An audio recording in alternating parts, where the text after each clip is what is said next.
ದೇಶದಲ್ಲಿ ಏಕರೂಪ ನಾಗರಿಕ ನೀತಿ ಸಂಹಿತೆ ಸದ್ದು ಮಾಡ್ತಾ ಇದೆ. ಇತ್ತ ಉತ್ತರಾಖಂಡ್ನಲ್ಲಿ ಈ ನಿಯಮ ಜಾರಿಗೆ ತರುವುದಕ್ಕೆ ಬಿಜೆಪಿ ಸರ್ಕಾರ ಸಜ್ಜಾಗಿದೆ.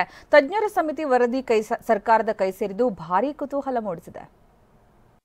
ಏಕರೂಪ ನಾಗರಿಕ ನೀತಿ ಸಂಹಿತೆ ಜಾರಿಗೆ ಬಿಜೆಪಿ ನಿರ್ಧಾರ.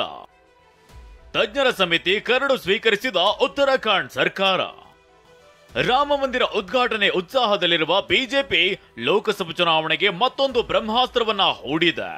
ಹೇಳಿಕೊಂಡಂತೆ ಏಕರೂಪ ನಾಗರಿಕ ನೀತಿ ಸಂಹಿತೆ ಜಾರಿ ತರುವುದಕ್ಕೆ ಬಿಜೆಪಿ ಮಹತ್ವದ ಹೆಜ್ಜೆ ಇಟ್ಟಿದೆ. ಉತ್ತರಾಖಂಡದಲ್ಲಿ ಏಕರೂಪ ನಾಗರಿಕ ಸಂಹಿತೆಯ ಜಾರಿಗೆ ಕಾಲ ಕೂಡಿ ಬಂದಿದೆ. ಸಿಎಂ ಪುಷ್ಕರ್ ಸಿಂಗ್ ಧಾಮಿ ನೇತೃತ್ವದ ಸರ್ಕಾರ ರಚಿಸಿರೋ ತಜ್ಞರ ಸಮಿತಿ ಸರ್ಕಾರಕ್ಕೆ ವರದಿ ಸಲ್ಲಿಸಿದೆ. ತಜ್ಞರ ಸಮಿತಿ ಏಕರೂಪ ನಾಗರಿಕ ಸಂಹಿತೆ ಕರಡನ್ನ ಉತ್ತರಾಖಂಡ್ ಸರ್ಕಾರಕ್ಕೆ ಸಲ್ಲಿಸಿದೆ. ಸಮಿತಿಯ ಚೇರ್ಮನ್ ನ್ಯಾಯಮೂರ್ತಿ ರಂಜನ್ ಪ್ರಕಾಶ್ ದೇಸಾಯಿ ಅವರು ಕರಡು ಸಲ್ಲಿಸಿದ್ದಾರೆ. ಇಂದಿನ ಸಚಿವ ಸಂಪುಟ ಸಭೆಯಲ್ಲಿ ಹೊಸ ಕಾನೂನಿನ ಬಗ್ಗೆ ಚರ್ಚೆ ನಡೆಯಲಿದೆ. ಇದಾದ ನಂತರ ಫೆಬ್ರವರಿ 6ರಂದು ತಮ್ಮರಾಯ್ ನಿಂಬುನಿ ಡ್ರ್ಯಾಗನ್ ಫ್ರೂಟ್ ಕೃಷಿ ಮಾಡಿ ಎಕರೆಗೆ 5 ಲಕ್ಷ ಗಳಿಸ್ತಿದ್ದಾರೆ. ನೀವು ಕೂಡ ಅವರಿಂದ ಕಲಿಬೇಕಾ? ಅವ್ರ ಜೊತೆ ವಿಡಿಯೋ ಕಾಲ್ ನಲ್ಲಿ ಮಾತಾಡಬೇಕಾ? ಈಗಲೇ ಫ್ರೀಡಮ್ ಆಪ್ ಡೌನ್ಲೋಡ್ ಮಾಡಿ. ವಿಧಾನಸಭೆಯಲ್ಲಿ ಕರಡು ಮಸೂದೆಯನ್ನ ಸರ್ಕಾರ ಮಂಡಿಸಲಿದೆ. और हमने कमेटी का गठन किया और जो हमने वायदा किया था उस वायदे को आगे बढ़ाया सरकार गठन के बाद और 5 सदस्यीय कमेटी बनी. ತಜ್ಞರು ಸಲ್ಲಿಸಿರೋ ಕರಡಲ್ಲಿ ಅನೇಕ ವಿಷಯಗಳನ್ನ ಪ್ರಸ್ತಾಪ ಮಾಡಲಾಗಿದೆ.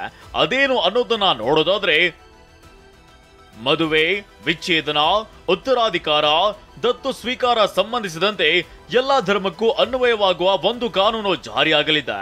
ಅಂತಾರಾಜ್ಯ ಆಸ್ತಿ ಹಕ್ಕುಗಳು ಮತ್ತು ಮಕ್ಕಳ ಪಾಲನೆ, ಲಿವ್ ಇನ್ ಸಂಬಂಧಕ್ಕೆ ನೋಂದಣಿ ಸೇರಿದಂತೆ ಇತ್ಯಾದಿಗಳಂತ ವೈಯಕ್ತಿಕ ಕಾನೂನಿನಲ್ಲಿ ಏಕರೂಪತೆ ತರಲು ನಿರ್ಧಾರ ಮಾಡಲಾಗಿದೆ.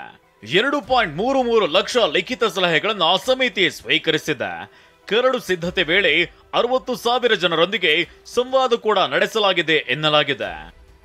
ಯಾವುದೇ ಜಾತಿ, ಧರ್ಮ, ಪ್ರಾಂತ್ಯವೆಂಬ ಭೇದ ಮಾಡದೆ ದೇಶದ ಎಲ್ಲರಿಗೂ ಒಂದೇ ಕಾನೂನು ಇರಬೇಕನ್ನೋದೇ ಏಕರೂಪ ನಾಗರಿಕ ಸಂಹಿತೆ ಉದ್ದೇಶವಾಗಿದೆ.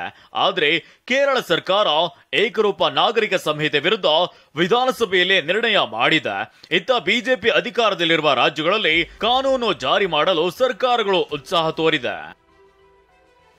ಲೋಕಸಭಾ ಚುನಾವಣೆ ಹೊಸ್ತಿಲಲ್ಲಿ ಏಕರೂಪ ನಾಗರಿಕ ಕಾನೂನು ಜಾರಿಗೆ ತರಲು ಬಿಜೆಪಿ ಸರ್ಕಸ್ ಮಾಡ್ತಿದೆ.